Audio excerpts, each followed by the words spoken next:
Hola amigos, ¿cómo están? Mi nombre es Chaim Weisblut y este es el canal Creyente Racional.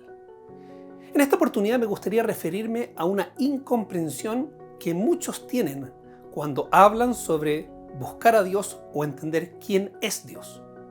Vemos un ejemplo del problema en la siguiente circunstancia. Una persona presenta una descripción bastante cruda o infantil de lo que Dios es, probablemente apoyándose en alguna frase o algún texto sagrado que parece radical y descontextualizado. Luego, contrastan con lo que pareciera ser una argumentación elegante y compleja de algún filósofo contemporáneo. De esta forma, muchos ateos imaginan que saben cuáles son las creencias o argumentos de quienes creen en Dios y rápidamente los descartan como mitos, fantasías o niñerías.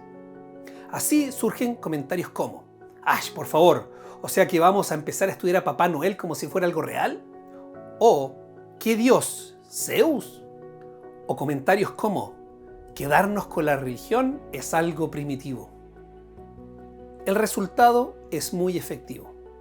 Esta persona se acaba de autoconvencer que la religión solo se basa en un pensamiento arcaico, atrasado y simplón, versus que hoy los pensadores seculares modernos tienen más conocimientos, son más profundos y razonables. Sin embargo, cualquier persona que tome la problemática de la existencia de Dios con algo de seriedad entenderá que la cuestión de la existencia de Dios es la problemática más profunda y esencial de la existencia.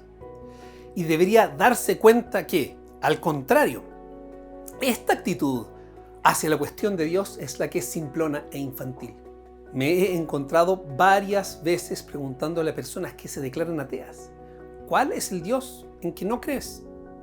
Luego de escuchar la descripción que hace del Dios en que no cree, mi sensación suele ser: en el Dios que tú no crees, yo tampoco creo.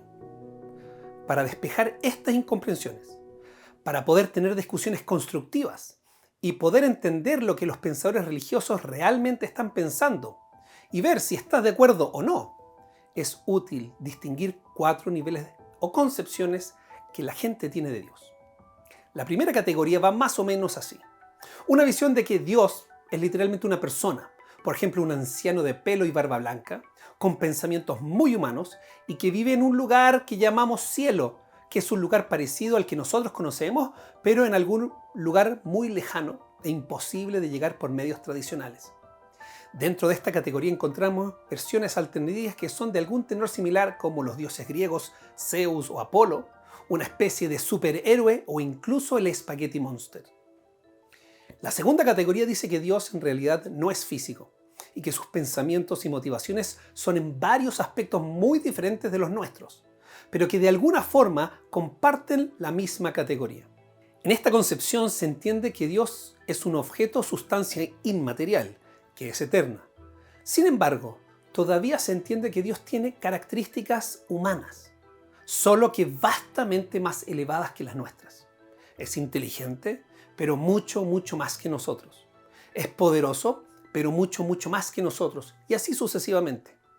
En esta concepción se entiende a Dios como creador del universo, pero más bien como el constructor de una casa o el fabricante de un auto.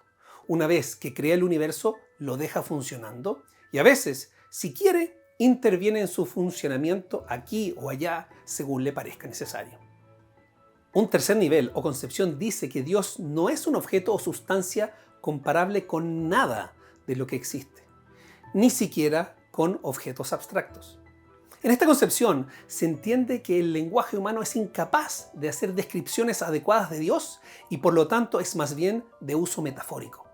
En esta tercera categoría, cuando hablamos de Dios, estamos hablando de la base de la existencia, de la naturaleza última de la realidad, el ser de las cosas, o mejor dicho, el ser con mayúscula. En esta concepción de Dios, el mundo está siendo creado en cada instante. No es una máquina creada en el pasado, sino una creación continua que emana desde su ser. Aquí se habla de un ser necesario, es decir, que no puede no existir, único, perfecto, eterno, trascendente. Y que si bien el intelecto humano puede de alguna manera relacionarse con su existencia, es de una manera tangencial o indirecta. Y como ya dijimos, todos estos términos son más bien punteros que indican hacia una dirección, más que a una definición de lo que Dios es.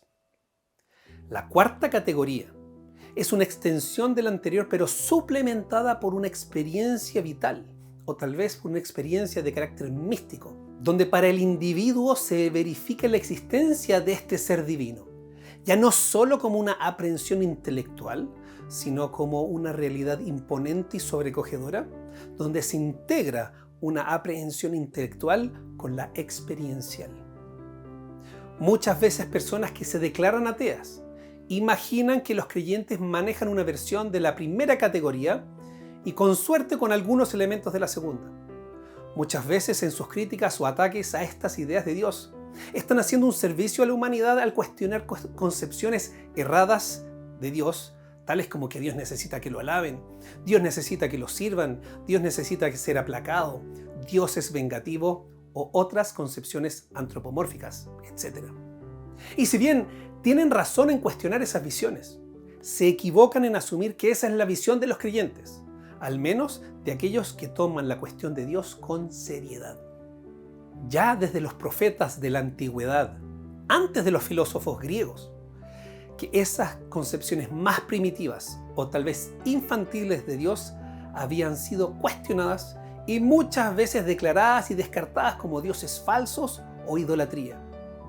Así que pareciera que estos pensadores ateos modernos iluminados no han aclarado nada que no fuera ya aclarado hace miles de años. Pero lamentablemente llegan con sus razonamientos hasta ahí nomás, sin adentrarse a las concepciones más profundas de lo que Dios es, de acuerdo a las categorías 3 y 4. Y erran porque de hecho son estas últimas, la tercera y cuarta categoría, las verdaderas concepciones de Dios de los grandes teólogos de las principales religiones monoteístas como Maimónides, Al-Ghazali o Tomás de Aquino, y se extienden hasta el día de hoy. Estos ataques incurren más bien en la falacia del hombre de paja, straw man, pues atacan concepciones de Dios que ninguna de las grandes religiones realmente sostiene, lo que a veces hace sospechar que son más bien una excusa para no considerar los importantes argumentos y evidencias a favor de la existencia de Dios. Por lo tanto, si eres de este tipo de ateos, te invito a que consideres la cuestión de Dios por lo que es la problemática más importante y profunda de todas, que al menos me parece debe ser considerada con seriedad y sin facilismos. La cuestión sobre la base última de la realidad implica pensar asuntos metafísicos complejos e importantes que, en mi opinión, requieren de seria consideración. Ojalá estés de acuerdo en este punto conmigo. También esta invitación corre para creyentes que a veces manejan estas concepciones simples de Dios y que dan carnada a los ataques que hemos mencionado. Nos vemos en próximos episodios donde seguiremos abordando el tema de Dios, filosofía y la ciencia, porque efectivamente se puede ser creyente y racional.